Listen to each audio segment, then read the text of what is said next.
दोस्तों नमस्कार। दोस्तों, भारत और चीन की सीमा से जब लगातार यह जानकारी आ रही हो कि चीनी सैनिकों की तादाद सीमा पर लगातार बढ़ाई जा रही है और जिन इलाकों में कंस्ट्रक्शन नहीं करने पर भारत और चीन के बीच सहमति बनी थी, उस सहमति से इतर चीन हेलीपैड तक बना रहा है, तो हमें लगता है कि इस इलाके की भौगोलिक और सामरिक महत्ता को आज आपको समझना चाहिए। क्योंकि मौजूदा वक्त का सच यह है कि लेह से आगे जा पाने की स्थिति में कोई रिपोर्टर भी नहीं है, कोई पत्रकार भी नहीं है। 10 किलोमीटर के दायरे से लेह के बाहर जाने की इजाजत किसी को नहीं है। यानी उस इलाके में तनाव इस हद तक है या सैनिक या सेना की आवाजाही इस हद तक है। लेकिन 2 बरस पहले जब हम वहां पर गए थे तो हमें लगता है कुछ वहां के वीडियो और कुछ वहां की तस्वीरें आज आपके साथ साझा भी करेंगे। लेकिन जब आप इसके सामरिक महत्व को समझना चाहते हैं तो जो पेंगोंग लेक है, जो कि तकरीबन लेह से 170 किलोमीटर की दूरी पर है, लगभग 5 से 6 घंटे पहुंचने में लगते हैं। उस लेक का 45 किलोमीटर का हिस्सा भारत के हिस्से में आता है और उसके बाद 90 किलोमीटर वह चीन यानी तिब्बत के हिस्से में आता है और वहां पर उसको कहते हैं पेंगोंग तासो। उसी पेंगोंग तासो के दक्षिणी हिस्से में चीनी फौज लगातार बढ़ रही है। उत्तरी हिस्से में वहां पर हेलीपैड बनाया जा रहा है। तो शायद उन परिस्थितियों को समझने से पहले जब आप एक मानचित्र देखेंगे तो पेंगोंग लेक के ठीक समानांतर कुछ आगे गलवान वैली है। उस गलवान वैली से जब आप आगे बढ़ते हैं तो वहां पर आक्साई चीन का इलाका है। आक्साई चीन से जब आप बाईं तरफ देखते हैं तो वो सियाचिन का इलाका है। सियाचिन पाकिस्तान से लगा हुआ है, सियाचिन भारत से लगा हुआ है, सियाचिन का हिस्सा दूसरी तरफ चीन से भी लगा हुआ है। तो यह त्रिकोण की स्थिति कमोवेश इस पूरे इलाके में बनती है और शायद इसीलिए यह बहुत महत्वपूर्ण है। लेकिन कुछ सवाल शुरू में, क्या चीन ने मौजूदा वक्त में जो रुख लिया है उसकी वजह सिर्फ सीमावर्ती इलाके में भारत द्वारा सड़क बनाना है, या फिर चीन अंतर्राष्ट्रीय मंच पर जिस तरह खुद को अलग थलग महसूस कर रहा है कोविड वायरस के बाद से, या फिर अंतर्राष्ट्रीय व्यापार के तौर पर उसमें उसने ध्यान बटाने के लिए भारत को टारगेट पे लिया है, या फिर जम्मू कश्मीर के भीतर चीन अपनी हैसियत खुद को भी दिखाना चाहता था, यानी उस विवाद में वह एक टांग लगातार आक्साई चीन के जरिए फंसाना चाहता था। और उसी के मद्देनजर जब भारत ने 370 खत्म किया, भारत ने जब जम्मू कश्मीर स्टेट का स्टेटस खत्म किया और यूनियन टेरिटरी में लद्दाख को भी लाकर खड़ा कर दिया, तो क्या यह चीन उसे बर्दाश्त नहीं कर पाया? और लद्दाख के भीतर की परिस्थिति क्या है, वहां पर जो लोकल्स हैं वह किस रूप में इन सारी परिस्थिति को देख रहे हैं? और तो और उस जगह जो पेंगोंग वैली का इलाका है या जहां पर गलवान वैली है, वहां पर एक्वलाइज होने के लिए वहां पर ऑक्सीजन बड़ी कम होती है।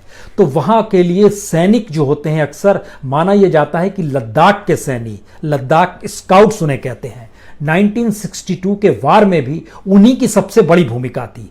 तो इस वक्त उनकी भूमिका क्यों नहीं है? ऐसे बहुत सारे सवाल हैं। इन सवालों के सफर पर लिखें उससे पहले एक तस्वीर और साफ कीजिए। भारत की सीमा जो है 7 देशों से लगती है। सबसे बड़ी सीमा जो भारत की लगती है वह बांग्लादेश से लगती है, 4096 किलोमीटर। उसके बाद चीन है, चीन से लगती है 3488 किलोमीटर। पाकिस्तान से लगती है 3323 किलोमीटर। नेपाल से लगती है 1751 किलोमीटर। म्यांमार से लगती है 1643 किलोमीटर और भूटान से लगती है 699 किलोमीटर। बहुत छोटा सा हिस्सा, तकरीबन 106 किलोमीटर का हिस्सा अफगानिस्तान से भी लगता है। अब ध्यान दीजिए, अफगानिस्तान को लेकर भारत के संबंध, भूटान को लेकर संबंध, म्यांमार को लेकर संबंध, नेपाल को लेकर संबंध, पाकिस्तान को लेकर संबंध, चीन को लेकर संबंध, बांग्लादेश को लेकर संबंध। और इन संबंधों के दायरे में मौजूदा वक्त में इसकी महत्ता क्या है, जब आप इसे समझना चाहेंगे तो इसके लिए आपको एक वक्त में जो माओ की फिलॉसफी थी 5 फिंगर स्ट्रेटजी, हमको लगता है आज आपको उसको भी समझना होगा। इन सारी परिस्थितियों को समझने से पहले हमें लगता है कि हम आपको लिए चलते हैं उस पेंगोंग लेक के इलाके में, जहां पर सफर करना फिलहाल किसी के लिए भी नामुमकिन है, खासतौर से किसी आम नागरिक या पर्यटक के लिए। लेकिन 2 बरस पहले जब हम वहां पहुंचे थे तो पहले इस लेक को देखिए, बेहद खूबसूरत है ये लेक। यही है पेंगोंग लेक का इलाका। शायद अब यहां पर आने वाले वक्त में कब तक पर्यटक पहुंच पाए, यह दूर की गोटी है।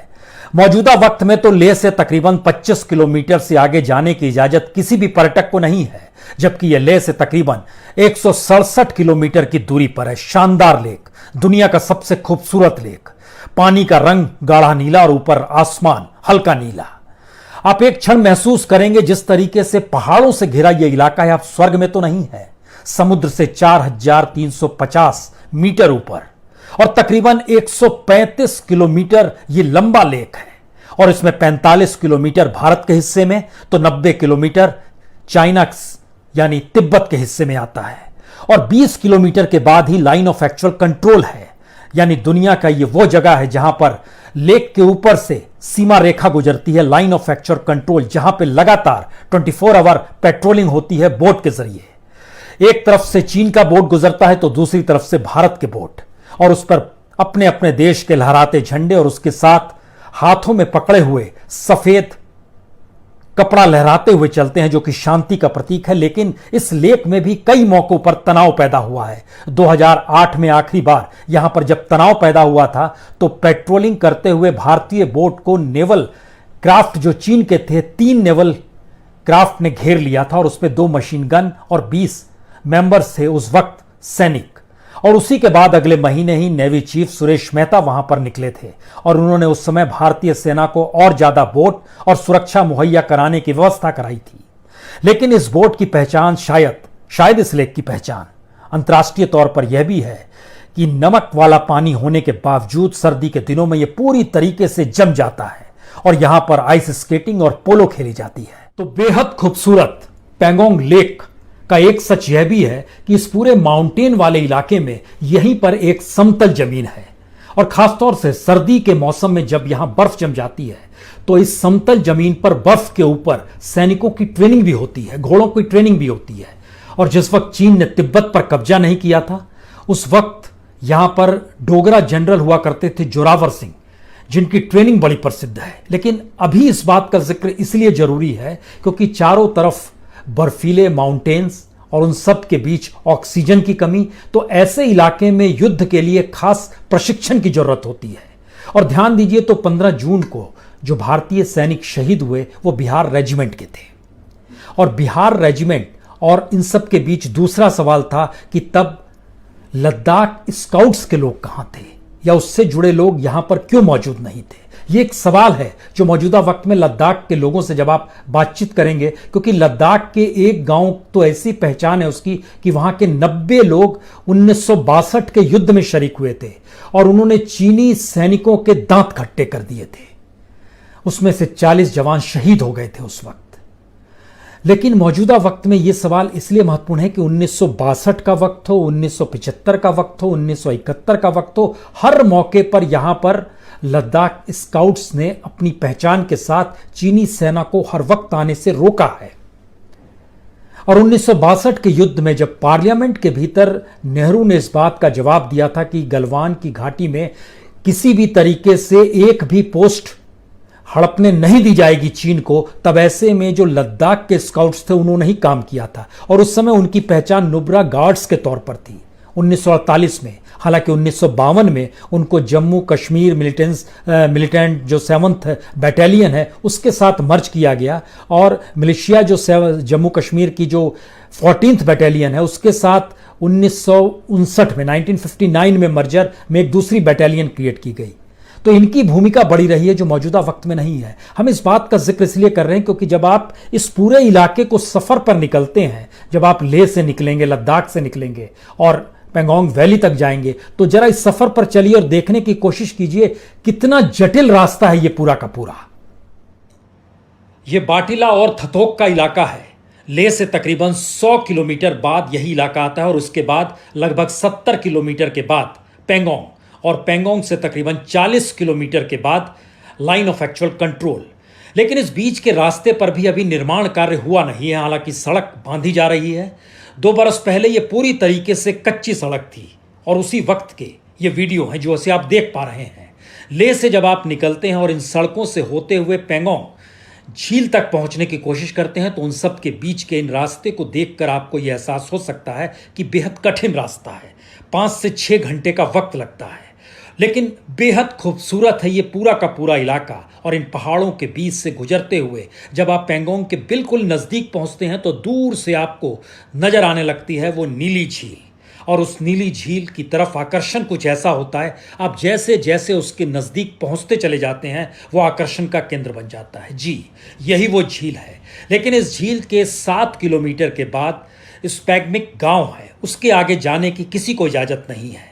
और एक लिहाज से कहें तो उसके बाद पूरी तरीके से मिलिट्री वहां पर मौजूद रहती है। लेकिन बावजूद इसके मौजूदा वक्त में आप इन इलाकों तक भी नहीं जा सकते हैं, क्योंकि ये पूरा इलाका मौजूदा वक्त में तनाव का केंद्र बना हुआ है। एक लिहाज से कहें तो यह ग्राउंड जीरो की स्थिति है। और यहां पर हम पहुंचे थे 2 बरस पहले। तो 2 साल पहले इस लेक के समानांतर जो तकरीबन 7 किलोमीटर की दूरी पर स्मैगबिक गांव है, वहां तक हमें जाने का मौका मिला था। और उन गांव के लोगों से हमने बातचीत भी की थी। और उन गांव के लोगों को चीन को लेकर बड़ा साफ दृष्टिकोण था कि चीन को मौका मिलेगा नहीं कि वो भारत की जमीन हड़प लेगा। और इसका उदाहरण करगिल युद्ध के समय बड़े साफ तौर पर उभरा था, जो वहां के लोगों के जहन में था। उस समय भारतीय सेना का पूरा ध्यान करगिल युद्ध के समय पाकिस्तान बॉर्डर को लेकर था। और उस समय चीन की सेना ने लगभग 5 किलोमीटर की सड़क पेंगोंग लेक के समानांतर में बना दी थी। हालांकि उस लेक के समानांतर बनी सड़क पर पेट्रोलिंग इस तनाव से पहले भी होती रही। आई कांटेक्ट के साथ एक तरफ से चीनी सैनिक का आना, दूसरी तरफ से भारतीय सैनिक का गुजरना, ये लगातार पेट्रोलिंग भी चलती रही। लेकिन मौका मिलते ही वो भारत की सेना को हड़प लेगा, इसकी समझ जब गांव वालों तक को है और लद्दाख के गांव वालों को है, तो ये दिल्ली में ये समझ क्यों नहीं डेवलप हो पाई? क्योंकि इसी दौर में दिल्ली बहुत ज्यादा बीजिंग के नजदीक आया, सामरिक दृष्टि से नजर आया, वैदेशिक नीति में नजर आया, व्यापारिक दृष्टि से नजर आया, निजी दोस्ती में नजर आया। और तो और जैसे ही ध्यान दीजिए 2014 में देश में प्रधानमंत्री नरेंद्र मोदी बनते हैं और शी जिनपिंग की पहली यात्रा होती है 2014 में सितंबर के महीने में। वो अहमदाबाद जाते हैं, वहां झूला झूलते हैं।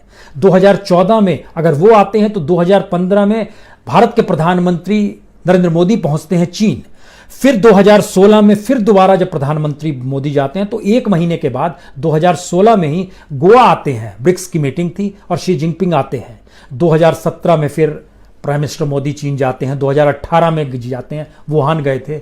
2019 में याद कीजिए तो फिर शी जिनपिंग आते हैं, मद्रास गए, मालापुरम में। और इन सब को याद करते हुए इस परिस्थिति सोचिए कि 18 बार अंतर्राष्ट्रीय मंचों पर प्रधानमंत्री मोदी और शी जिनपिंग की मुलाकात होती है। उस दौरे में हर बातचीत जो दोस्ती की थी वो इतनी निकटता की थी। तो क्या चीन की विस्तारवादी नीति को भारत नहीं समझ पाया, या दिल्ली नहीं समझ पा रहे थे, या वो मानकर चल रहे थे कि निजी दोस्ती से शायद वैदेशिक नीति समझ जाएंगे? इसकी वजह यह है क्योंकि माओ की अपनी फिलॉसफी 5 फिंगर्स की बहुत साफ रही है। उसमें उनके निशाने पर लद्दाख भी है, सिक्किम भी है, अरुणाचल प्रदेश भी है।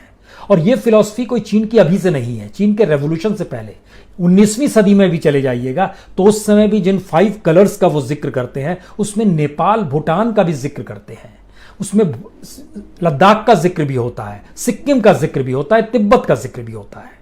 तो ये फिलॉसफी कोई नई नहीं है। लेकिन जब हम आपसे जिक्र कर रहे हैं तो हमें लगता है कि 1954 के समय में बाकायदा जो चाइनीज अफसर थे तिब्बत में, उन्होंने खुले तौर पर इस बात को ऐलान किया कि वो आजाद करेंगे सिक्किम को, भूटान को, लद्दाख को और नेफा को। नेफा का मतलब था अभी का अरुणाचल प्रदेश, उस समय नेफा को कहा जाता था नॉर्थ ईस्ट फ्रंटियर एजेंसी।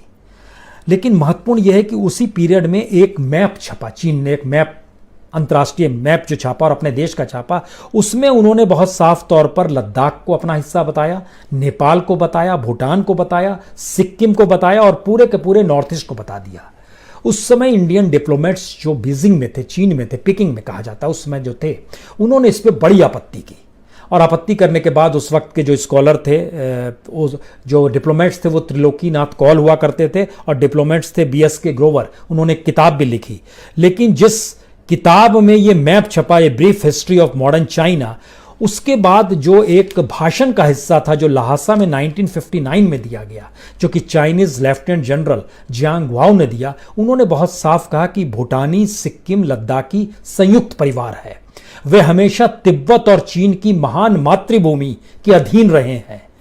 उन्हें एक बार फिर एकजुट होना होगा और कम्युनिस्ट सिद्धांत को सीखना होगा। यानी चीन की विस्तारवादी नीति कहीं भी छुपी नहीं है। जब आप एक पूरी प्रक्रिया को समझने की कोशिश करते हैं तो फिर दिल्ली से कहां भूल हो गई, या दिल्ली ने किस रूप में अपने आप को डिरेल किया, या वो नहीं समझ पाए ये कौन सी परिस्थिति थी।